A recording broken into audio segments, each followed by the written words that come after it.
5, 4, 3, 2, 1, 0. Ini kita akan belajar di tema 1 hidup rukun, subtema 2 hidup rukun di tempat bermain, pembelajaran 1. Jadi kita sudah masuk subtema 2 nih adik. Citra yang subtema 1, kalian lihat dulu video pembelajaran yang tema 1, subtema 1, pembelajaran 1 sampai 6. Nah, sekarang kita langsung ke pelajarannya, oke?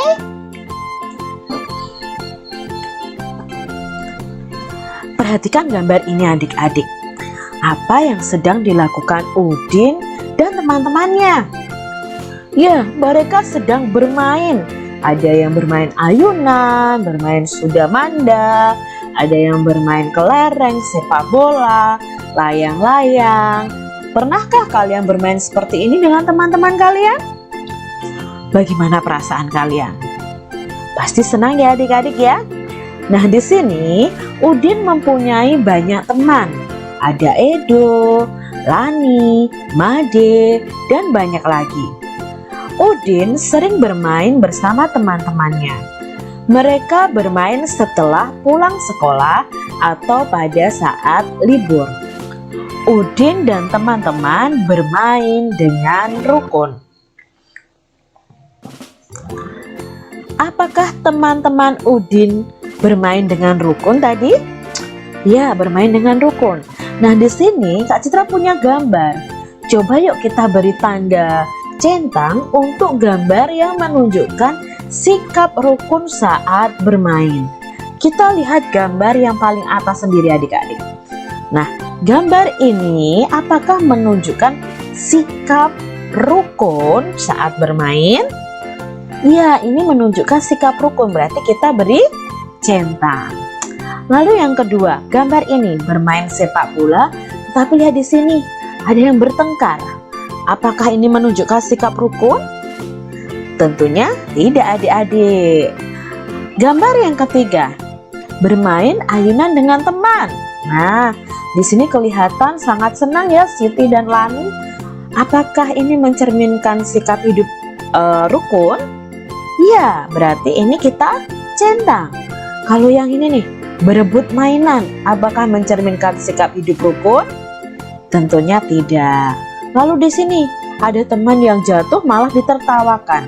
Itu juga tidak menunjukkan sikap rukun dengan teman bermain. Apakah kamu sering bermain bersama temanmu? Pasti sering ya adik-adik ya. Bagaimana sikapmu ketika bermain dengan temanmu? Apakah sikap kalian curang atau sikap kalian rukun, saling menghargai, saling menyayangi, saling membantu? Nah, hendaknya kalian harus saling menghargai, saling membantu, tetap rukun ya. Apakah kamu dapat bermain dengan temanmu jika tidak rukun? Tentunya kalau tidak rukun, ya tidak bisa bermain dengan teman adik-adik. Bacalah percakapan di bawah ini dengan nyaring. Udin berkata, "Do, ayo kita bermain kelereng di lapangan." Edo menjawab, "Ayo Din, kita ajak teman yang lain." Udin, "Boleh saja Do, semakin banyak teman akan lebih menyenangkan." Lalu Edo menjawab, "Tapi Din, aku tidak bisa membawa sepedaku ke lapangan. Ban sepedaku bocor." Lalu Udin menjawab, "Tidak apa-apa Do, ayo aku bonceng naik sepedaku." Udin dan Edo mengajak semua teman bermain. Mereka tidak memilih-milih teman. Nah, di sini ada percakapan Udin dan Edo. Udin mengajak Edo bermain kelereng di lapangan. Jadi Edo diajak oleh Udin untuk bermain. Nah, Edo juga mau mengajak teman-temannya. Karena semakin banyak teman akan lebih menyenangkan. Edo akan pergi ke lapangan tetapi ban sepedanya bocor dan Udin mengajak Edo untuk membonceng sepedanya. Udin dan Edo selalu menjaga kerukunan. Dalam percakapan tadi ada kalimat ajakan. Apa itu kalimat ajakan? Kalimat ajakan adalah kalimat yang digunakan untuk mengajak orang lain melakukan sesuatu. Nah, dalam kalimat ajakan biasanya itu ada kata ayo, mari, itu ada dalam kalimat ajakan. Jika kita menulis kalimat ajakan, harus diakhiri tanda seru. Nah, ini nih tanda seru itu seperti ini adik-adik. Jadi ketika kalian menulis kalimat ajakan, di akhir kalimatnya harus diakhiri dengan tanda seru. Kalimat ajakan yang ada dalam percakapan tadi. Nah, kita mau cari tahu nih adik-adik, dalam percakapan Udin dan Edo tadi ada kalimat ajakan. Kalian harus tahu bahwa kalimat ajakan itu ada kata ayo atau mari, lalu diakhiri dengan tanda seru. Nah, kita mau cari nih, di percakapan ini ada berapa ya kalimat ajakannya? Yang pertama, kira-kira adik-adik menemukan di mana ya? Ya, inilah yang pertama. Do, ayo kita bermain kelereng di lapangan. Nah, berikutnya ada ayo Din, kita ajak teman yang lain. Ini juga kalimat ajakan. Setelah itu, ayo aku bonceng naik sepedaku. Nah, di sini adalah kalimat ajakan karena ada apa? Ada kata ayo. Nah, ketika kamu mengajak temanmu bermain dengan kata ayo, berarti kalian sudah mengucapkan kalimat ajakan, ya. Amati gambar di bawah ini. Nah, kita amati dulu. Urutkan gambar di bawah ini sehingga menjadi sebuah cerita. Nah, ini ada 3 gambar. Kita disuruh mengurutkan adik-adik sehingga membentuk sebuah cerita. Kira-kira yang nomor 1 urutan gambarnya yang mana? Ayo, gambar pertama, kedua, atau ketiga nih? Kalau dilihat percakapannya, yang gambar pertama itu setelah bermain, mari kita rapikan tempatnya untuk menjaga kebersihan. Nah, di sini juga ada kalimat ajakannya, ada kata mari. Mari kita rapikan tempatnya untuk menjaga kebersihan. Lalu gambar yang berikutnya adalah gambar mereka bermain kelereng. Lalu gambar yang terakhir ada percakapannya. Made, ayo kita bermain kelereng di lapangan. Nah, ini ada kata ajakan dari Udin mengajak si Made. Ayo Din, aku mengambil kelerengku terlebih dahulu. Nah, kira-kira kalau diurutkan mana yang pertama? Ya, yang pertama adalah gambar yang paling bawah sendiri. Lalu setelah itu gambar yang mana adik-adik kalau dibuat cerita? Apakah langsung merapikan tempat bermainnya? Tidak, mereka pasti bermain dulu kan? Nah, berarti urutan kedua adalah gambar ini. Dan urutan ketiga, ya gambar ini. Kalau disusun ceritanya, Udin mengajak Edo dan Made bermain kelereng. Lalu mereka bermain kelereng di gambar kedua. Setelah selesai bermain kelereng, mereka merapikan tempat untuk menjaga kebersihan. Nah, ini kalau diurutkan seperti itu adik-adik. Di lapangan, teman-teman Udin sedang bermain. Mereka melakukan berbagai permainan. Nah, adik-adik tahu ini permainan apa ya? Ya, mereka sedang bermain layang-layang. Perhatikan gambar gerakan-gerakan anak bermain tersebut. Nah, ada gerakan bermain dengan tangan. Nah, gerakan tangan kita mungkin ya saat menarik layang-layang itu menggunakan gerakan tangan. Lalu gerakan kaki ketika kita melangkah. Nah, mungkin kita juga melakukan gerakan kepala. Nah, gerakan anak bermain dengan tangan, dengan kaki, dengan kepala, itu bisa dijadikan sebuah tarian. Karena dalam tarian kita menggunakan tubuh kita untuk melakukan gerakan. Di antaranya adalah tangan, kaki, dan kepala. Jadi tarian itu bisa dilihat atau bisa dibuat dari kegiatan sehari-hari kita. Dari bermain bisa kita buat tarian. Contohnya tarian Sudamanda ada tarian. Ada tarian cublak-cublak suweng. Karena kita bermain cublak-cublak suweng itu juga bisa dibuat tari. Udin dan Edo membawa kelereng. Kelereng Udin ada 115. Kelereng Edo ada 124. Perhatikan banyak kelereng itu bila digambarkan dengan kubus satuan. Nah, ini ada kelereng Udin itu jumlahnya 115. Kalau 115 dibuat kubus satuan, maka gambarnya akan seperti ini adik-adik. Ya, ada satu seratusan, satu kubus puluhan, dan 5 kubus satuan. Sedangkan kelereng Edo jumlahnya 124. Berarti kubus ratusannya ada 1. Kubus puluhannya ada 2 dan kubus satuannya ada 4.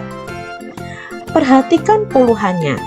Nah, sekarang kita lihat puluhannya. Kalau Udin 10, Edo 20. Maka 10 itu kurang dari 20. Kubus yang lebih banyak adalah kubus berapa? Apakah kubus 10 atau kubus 20? Ya, kubus 20. Jadi kelereng Udin itu lebih banyak atau kurang dari kelereng Edo? Nah, jawabnya adalah lebih sedikit, ya, kurang dari kelereng Edo. Jadi kelereng Udin itu lebih sedikit dari kelerengnya si Edo. Jadi yang paling banyak adalah kelerengnya si Edo. Berilah tanda centang untuk kumpulan benda yang lebih banyak. Nah, di sini ada 2 kotak nih yang isinya adalah kubus satuan. Kita lihat kotak yang pertama dulu. Ada 2 kubus ratusan. Lalu ada 3 kubus puluhan dan ada 2 kubus satuan. Jika dijumlahkan maka akan seperti ini adik-adik. 200 ditambah 30 ditambah 2. Kita lihat untuk gambar berikutnya. Ada 1 kubus ratusan.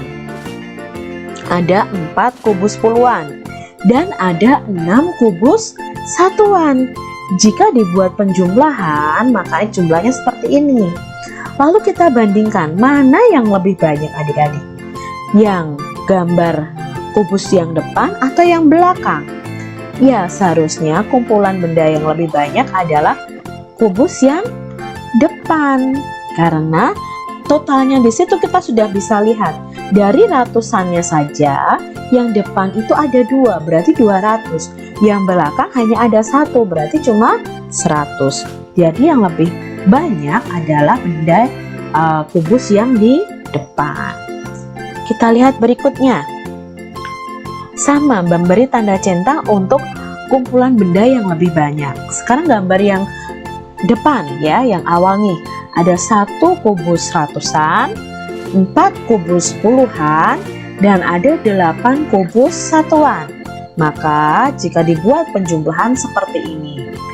Lalu kita lihat di kubus berikutnya ya, ada 3 kubus ratusan, ada 1 kubus puluhan, dan ada 6 kubus satuan. Maka jika dibuat penjumlahan adalah seperti ini. Nah, menurut adik-adik mana kumpulan benda yang lebih banyak? Yang kumpulan kubus di depan atau yang belakang? Ya, pastinya kumpulan kubus yang di belakang, karena yang di depan ratusannya cuma 1 dan yang di belakang itu ratusannya ada 3, sehingga nilainya 300.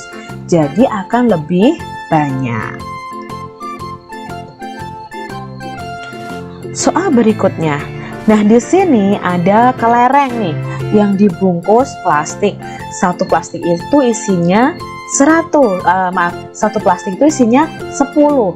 Nah, di sini ada 10 kantong plastik. Setiap plastiknya ada 10 kelereng. Maka 10 kantong plastik ini nilainya 100. Sedangkan ini setiap kantongnya ada 10 dan ada 8 bungkus, berarti nilainya 80. Sedangkan kelereng satuannya ada 3. Jadi kalau dibuat penjumlahan adalah 100 ditambah 80 ditambah 3. Nah, sekarang kita lihat gambar berikutnya. Ya. Satu kantong kelereng isinya 10. Ini ada 10 kelereng, 10 kantong kelereng, berarti nilainya 100. Ini ada 6 kantong kelereng, berarti nilainya 60. Sedangkan untuk kelereng satuannya ada 7, maka bentuk penjumlahannya adalah 100 ditambah 60 ditambah 7. Maka mana yang kelerengnya lebih banyak? Gambar yang atas atau gambar yang bawah? Ya, kalau kita lihat ratusannya sama-sama 100. Kita lihat puluhannya sekarang. 80 dan 60.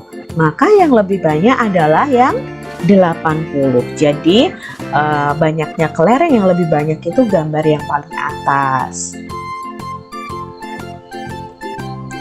Membandingkan bilangan. Nah, adik-adik kita akan belajar membandingkan bilangan.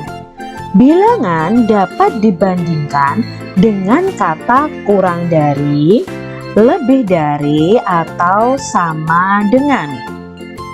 Untuk membandingkan bilangan, kita lihat angka yang ratusannya dulu. Lalu baru kita lihat puluhannya dan satuannya. Kalau nanti ratusannya sama, maka yang dilihat adalah puluhannya. Kalau ratusan dan puluhannya sama, maka yang dilihat adalah satuan. Nah, kita lihat nih adik-adik contohnya. Kak Citra punya 2 bilangan, yaitu 568 dan 421. Maka kita lihat dulu ratusannya. Yang depan angka ratusannya adalah angka 5, berarti nilainya 500. Sedangkan bilangan yang belakang, angka ratusannya adalah angka 4. Nah, karena angka 5 lebih dari angka 4, ya, nilainya lebih banyak, maka kalimat perbandingannya adalah 568 itu lebih dari 421. Ini kita membandingkannya dari ratusan dulu, dari depan dulu, bukan dari satuannya. Lalu bagaimana jika angka ratusannya sama? Nah, jika angka ratusannya sama, maka kita bandingkan angka yang kedua, yaitu puluhannya. Contoh nih adik-adik, Kak Citra punya 2 bilangan, yaitu 671 dan 682. Kita lihat angka ratusannya, sama-sama 6. Jadi tidak bisa dibandingkan karena sama. Setelah itu kita lihat puluhannya. Yang depan, angka bilangan depan ini ada puluhannya adalah 7, ya. Jadi angka puluhannya adalah angka 7 atau nanti disebut juga 70. Lalu bilangan yang belakang, angka puluhannya adalah angka 8. Sekarang kita bandingkan 7 dan 8. 7 itu lebih dari atau kurang dari 8? Nah, karena angka ratusannya sama, maka kita bandingkan puluhannya. Angka 7 itu kurang dari 8. Maka kalimat perbandingannya adalah 671 itu kurang dari 682.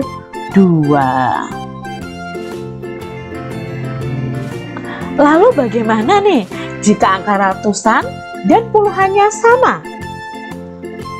Jika angka ratusan dan puluhan sama, maka kita bandingkan angka satuannya. Nah, di sini contohnya adik-adik. Ada 917 dan 913. Kita lihat angka ratusannya sama-sama 9. Angka puluhannya sama-sama 1. Ya. Lalu kita harusnya membandingkan adalah angka satuannya. Yang depan angka satuannya adalah angka 7. Yang belakang angka satuannya adalah angka 3. Maka karena ratusan dan puluhannya sama yang dibandingkan satuannya, angka 7 itu lebih dari 3. Maka kalimat perbandingannya adalah 917 itu lebih dari 913. Tulislah lebih dari, kurang dari, atau sama banyak dari gambar-gambar berikut. Nah, di sini ada dua kumpulan buku yang sama banyak, yaitu kumpulan buku A dan kumpulan buku B. Ya, ini tidak sama banyak. Kita mau cari tahu nih berapa kumpulannya dulu ya. Lalu kita nanti tulis perbandingannya. Kita lihat yang A dulu. Yang A itu ada ratusannya, ini ada 10 tumpukan ya. Satu tumpukan itu 10 buku. Kalau ada 10 berarti 100. Ini ada lagi 100. Ini ada lagi 100, berarti 300 ditambah puluhannya ada 3. Berarti ada 30. Lalu satuannya ada 7. Maka jika dibuat penjumlahan itu 300 ditambah 30 ditambah 7 sama dengan 337. Nah, sekarang kita lihat kumpulan buku yang B. Kumpulan ratusannya ada 3 juga, berarti 300. Kumpulan puluhannya ada 6, maka puluhannya nanti 60. Kumpulan satuannya ada, ya kumpulan satuannya ada 6 juga. Maka jika ditulis 30 ditambah 60 ditambah 6 sama dengan 366. Lalu kita bandingkan nih.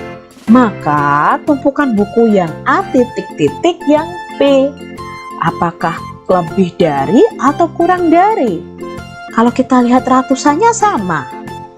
Kalau kita lihat puluhannya 30 dan 60. Berarti ya kalimat perbandingannya adalah kurang dari. Jadi kumpulan buku 337 itu kurang dari 366. Kita lanjutkan adik-adik. Sama nih. Sekarang ada kumpulan pensil.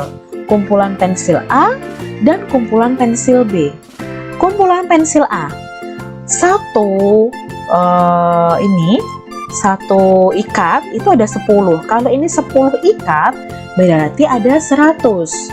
Ya, ini ratusannya 100. Sekarang puluhannya ada 1, 2, 3, 4, 5. Berarti nilainya 50. Satuannya ada 8. Berarti jika dijumlahkan 100 tambah 50 tambah 8 sama dengan 158. Lalu kita lihat yang kumpulan pensil yang B. Ini nilainya 100. Lalu puluhannya ada 50 juga. Satuannya ada 7. Nah, berarti 100 ditambah 50 ditambah 7 sama dengan 157. Nah, untuk kalimat perbandingannya bagaimana? Kita lihat dulu ratusannya. Sama-sama 100. Berarti kalau sama-sama 100 tidak bisa dibandingkan. Kita lihat puluhannya. Oh, sama-sama 50. Berarti tidak bisa dibandingkan juga. Lalu kita lihat satuannya 8 dan 7. Maka kita bisa bandingkan dari satuannya. 8 itu lebih dari atau kurang dari 7? Ya, 8 itu lebih dari 7. Maka kalimat perbandingannya adalah kumpulan pensil A lebih dari pensil B. Begitu adik-adik. Nah, selesai sudah untuk pembelajaran kita hari ini. Kak Citra berharap kalian memahami apa yang Kak Citra sampaikan. Tetaplah kalian rajin belajar, rajin berdoa, dan jaga kesehatan kalian. Teruslah belajar dan belajar supaya kalian menjadi anak yang cerdas. Sampai jumpa kembali di video pembelajaran Kak Citra selanjutnya. Dan Tuhan memberkati. Jangan lupa tekan tombol subscribe, lalu tekan loncengnya, tekan juga tombol like, lalu share ke media sosial kalian. Jangan lupa untuk ikuti media sosial Kak Citra. Terima kasih.